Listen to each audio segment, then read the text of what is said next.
Hey everybody, this is IndieGeek, and today I am taking a look at Angvik. This is a game by Alistair John Jack, and it just released on Steam yesterday. It is $4 for its normal price, and for the opening week sale it is $2 and I think 54 cents, so not very expensive. Nice little fun pickup for you. And I'm just going to kind of go in here and explain what it is as we go. So, at the beginning here we get to choose, this is basically like choosing our class, right? And so we've got all these classes we can choose. And then there's, your father was a great guy. And what this mode is it will start you as a random class, as well as the enemies will be in sort of randomized locations compared to where they normally would be. And you see the 1 out of 5 stars there. Each time you beat the game as Great Guy, you can go in and play it at a higher difficulty as well. But I have not beaten it really on any mode. I'm just going to I'm going to start here as the king. You can kind of think of the king as our knight class, and so what we've got here is it's basically just a little platformer. Oof. And kind of the appeal here is just trying to make it all the way through. And you only get one shot at it. But I'm doing, so you can see I'm doing like really badly here. And kind of the trick with it is getting hit means that you lose armor. Using your weapon lowers the durability of your weapon. So you can also only use your weapon a couple times before you need a new weapon. And you're just trying to make it as far as possible. So there my weapon went.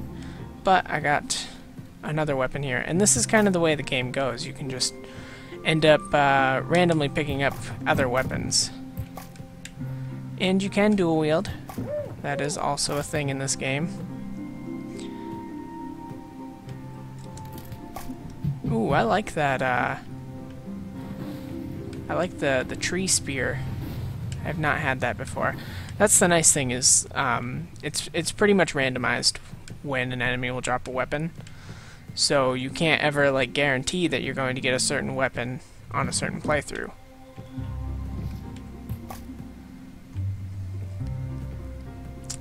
But I mean that's kind of the basis of this game. Is it's meant to be pretty hard. You are definitely not supposed to get through it on your first try. I honestly have no idea like how long of a game it is, because I'm assuming I have not gotten anywhere near the end of it. But I did play like 15-20 minutes earlier, and I wasn't doing very well. I was kind of just dying over and over. And I think for now, I mean that's kind of the point. So there it was, I died. But that's fine. Maybe I will try like a paladin this time. So now that I've talked about kind of the basis of the game, I'll do my normal kind of spiel about what I think about the game. Art-wise, I think it looks really nice. It reminds me of there's a game not too long ago that came out called Cloudberry Kingdom, and the art style kind of reminds me of that. Kind of, I don't know, it's like really cutesy, but at the same time, like, we're in this world where we're just dying over and over. So it kind of gives you like a false sense of what's going on, and I kind of like that. It's just kind of an interesting dichotomy between what we're seeing and what's actually happening.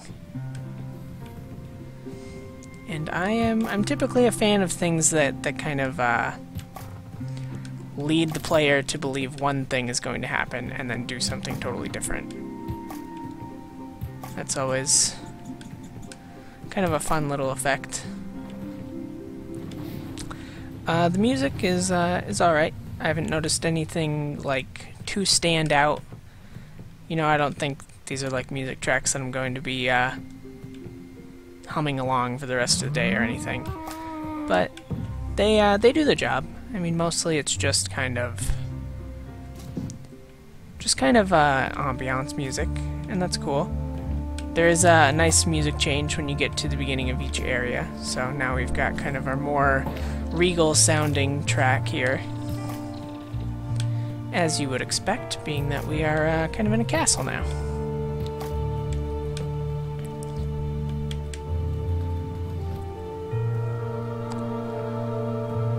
One of the things that I will definitely say, and I'm sure you guys kind of picked up on this already from me saying how my playtime has gone so far, it is very difficult. There are like no questions about that. This is not a game that you're supposed to make it through on your first try. Ugh. Sometimes you can make that jump. I don't know if I'm just jumping badly or what.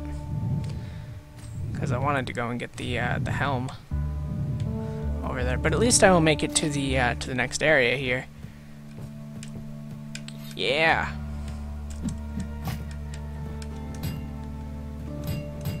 I just like the feeling of dual wielding stuff, and then there's a good mix. Oh darn! I wasn't paying attention to those little spikes. Let's see. Well, I haven't tried the peasant. I haven't tried the bottler. So maybe I'll try the bottler this time. Then I think I'll try a run as the peasant, and then I think what I might do is... Oh, okay, that's interesting. Cleans items to their natural form. Makes weapons piercing and armor reflective. Makes weapons rubbery and armor sheepy. Huh.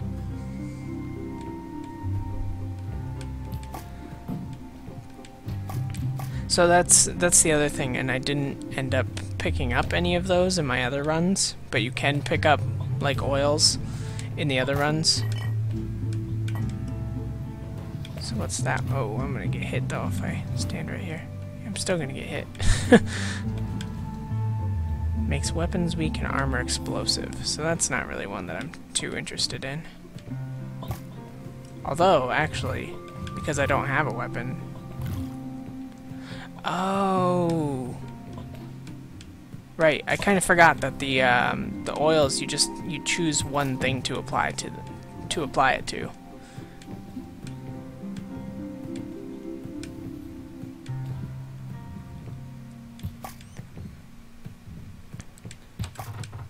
Yeah, I'm really interested, first of all, to find out like how long a typical winning run of this is going to take. Because, I mean, as you guys can see, each of my runs is taking like 2 or 3 minutes maybe, and I'm only getting to the third area. I have no idea how many areas there are in total. But I am definitely curious to find out, because it's kind of, it's not, like, I wouldn't say it reminds me of playing like a roguelike, because it doesn't really, because it doesn't change every time.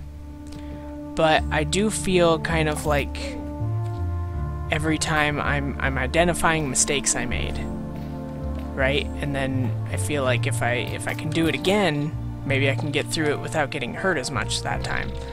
And so that's kind of what's keeping me interested right now. But I think kind of the full length of the game is going to be a real determining factor for how interested people stay. I guess one of the things I also haven't been doing is using my bird. And that was a bad example. I wasn't really too keen on the bottler though. So let's see. Oh, so the peasant is like really reliant on the bird. So these eggs that you pick up let me actually makes items very durable. Okay, so that would be worth it if I found something good, preferably like an armor. So it seems like in lieu of actual like weapons, the peasant has like extra bird eggs at the beginning. And if you saw right before I died there, I had used one of my white eggs, and that basically summons. Oh, nice! That basically summons a bird that will attack for you, which is that's pretty cool. I mean that's kind of because I think this is going to be called a roguelike, or a roguelite maybe, by some people.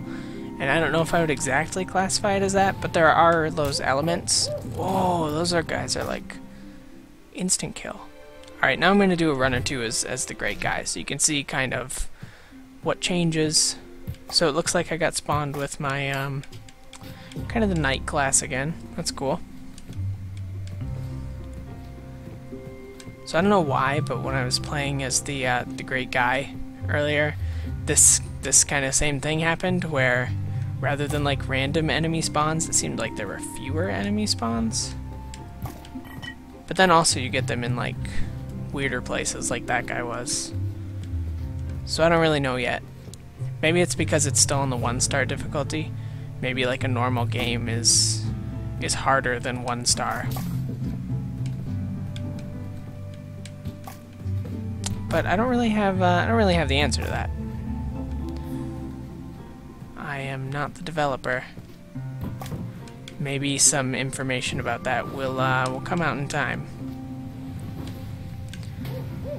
What I can answer is that I'm having a really good time with it. And if you pick it up, don't go through your first run, die, and then just kind of like give up. Like, because I almost did. I went through like my first run or two, nothing was really happening, and I was like, I don't see the appeal of this. It's kind of like really tough, and it doesn't really randomly generate, because I kind of assumed that it would be like a roguelike. And that's not so much the point as just kind of trying to learn the environment as you play more. And I think that is actually a really neat idea, and I like it a lot. So I don't know, like the first 10 or 15 minutes I was not really like super attached to this idea yet. And then I played for another 5 or 10 minutes, and then I was sold. So I'm kind of into it now, and I can definitely see this becoming something that I end up playing quite a bit more.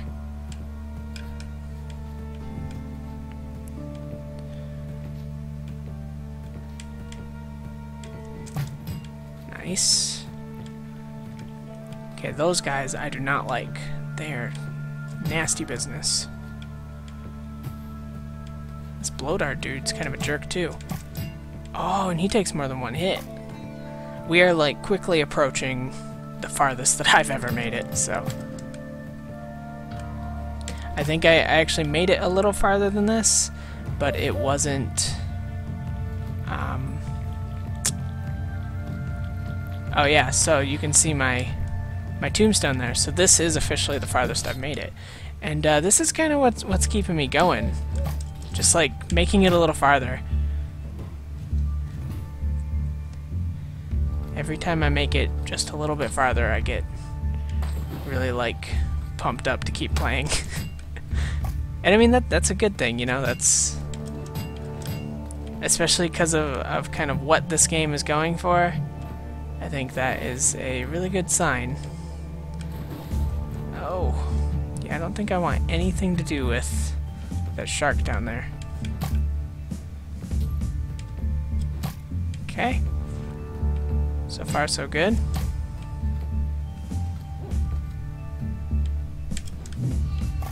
Oh yeah, this is good. This reminds me of like Worms, right? Because you've got like the sheep in Worms, and these sheep do the same exact thing where they go and explode. So I'm having a pretty good run here. This is feeling good so far. Of course, this area is already looking pretty wild.